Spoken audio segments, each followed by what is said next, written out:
Vamos a enriquecer con análisis ya desde Nueva York. Está con nosotros Ernesto Revilla, economista jefe para América Latina en Citigroup. Qué gusto saludarte en viernes, además, Ernesto.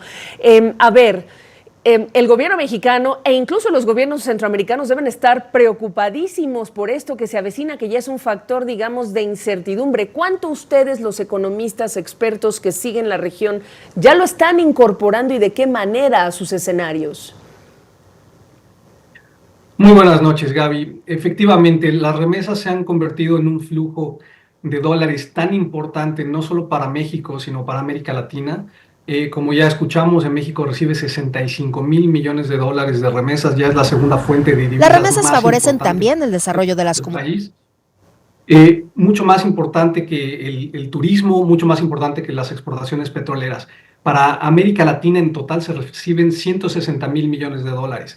Por supuesto que hay mucha incertidumbre respecto a la segunda presidencia de Trump, qué es lo que va a hacer en materia de comercio, qué va a hacer en materia de tarifas, pero sobre todo qué va a hacer en materia de deportación de migrantes indocumentados en Estados Unidos, porque eso puede tener el potencial de distorsionar significativamente y reducir los flujos de remesas hacia América Latina. Y no solamente es la deportación de migrantes indocumentados, Gaby, también es la posibilidad de poner impuestos a las remesas, como lo ha expresado ya su vicepresidente J.D. Vance, que en algunos discursos de campaña habló de poner impuestos de hasta el 10% para las remesas. Como las remesas para América Latina han sido fuente para el consumo, para el crecimiento, para darle soporte a las monedas de nuestra región, cualquier distorsión en esos flujos podría ser muy importante y lo estamos incorporando en el análisis. Ok, y dentro de ese análisis, Ernesto, hay que recordar cuál es la trayectoria de las economías esperada de nuestra región para el próximo año, porque la palabra es desaceleración y la presión entonces va a ser para los gobiernos, las familias receptoras, pero a nivel macro los gobiernos. Correcto. América Latina ya se encuentra para el 2025 frente a dos frentes difíciles en su trayectoria económica. Uno es el frente externo. Por supuesto, hay mucha incertidumbre en los mercados globales, no solamente por la geopolítica, también por las potenciales políticas de Trump, pero también hay una fuente de incertidumbre doméstica en buena parte de los países de América Latina. Si a esto le sumamos que el consumo ha dependido en buena parte de las remesas y que cualquier distorsión, ya sea por expulsión de migrantes en Estados Unidos o por ponerles impuestos, podríamos esperar un choque al consumo, sobre todo de aquellas familias de mayores necesidades, las familias de menores ingresos que han dependido en buena parte de las remesas. Podemos esperar una desaceleración adicional en el crecimiento de América Latina. Las remesas han sido muy importantes para que las cuentas externas de América Latina no se encuentren tan deficitarias como en el pasado, es decir, que las cuentas externas se ven bastante bien porque hay un buen ingreso de dólares. Si las remesas fueran a disminuir, podríamos tener unos mayores déficits o faltantes de moneda externa y podríamos tener presiones sobre las monedas de América Latina. Así es que las remesas son muy importantes, Gaby. La gente está poniendo atención sobre las políticas de Trump y ya vamos a ver qué significan en la práctica porque pueden tener efectos importantes. Claro, y siempre recordar que, bueno, del dicho al hecho, en el caso de Donald Trump siempre ha habido a veces o en ocasiones mucho trecho. Ya tuvimos una primera administración, pero ahora con este mandato que traen y que ellos conciben de hacer tantísimas cosas, evidentemente creció la preocupación.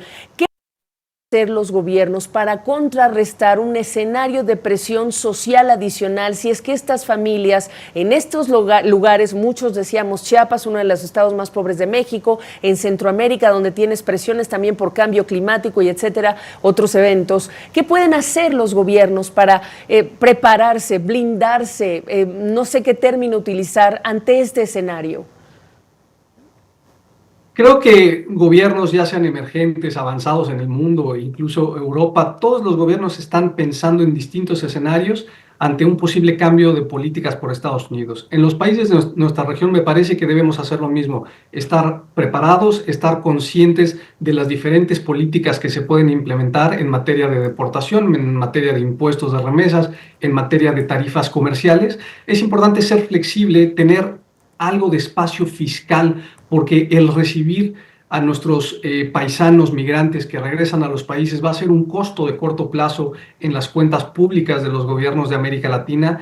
Hay que pensar muy bien en la estrategia de fortalecer los fundamentos macroeconómicos, porque la analogía, Gaby, es completamente como que se incrementan los vientos, se incrementan las tormentas potenciales hacia adelante. Hay que preparar el barco, aunque no sea lo suficientemente grande para aguantar la tormenta. Entre mejor estemos preparados para posibles cambios de política en Estados Unidos, es mejor tener esa flexibilidad. Por supuesto, no todos los países pueden prepararse completamente. Algunos países de Centroamérica, las remesas pesan más del 20% de su Producto Interno Bruto, aunque también, como bien dijiste, sabemos que hay una distancia importante entre lo que se promete en campaña y lo que se puede hacer en la práctica por parte del gobierno de Estados Unidos. Me parece que no es el escenario central que se espere la deportación masiva de millones de personas. Hay temas logísticos, hay temas jurídicos, pero como mencioné, cualquier cambio en el porcentaje, en el margen de las remesas, podría ser una afectación para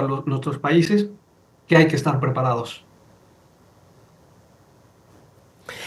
Bueno, pues qué año, ¿eh? Qué año que nos espera en 2025, al menos el arranque. Te agradezco, Ernesto. Gracias por estar con nosotros. Buenas noches.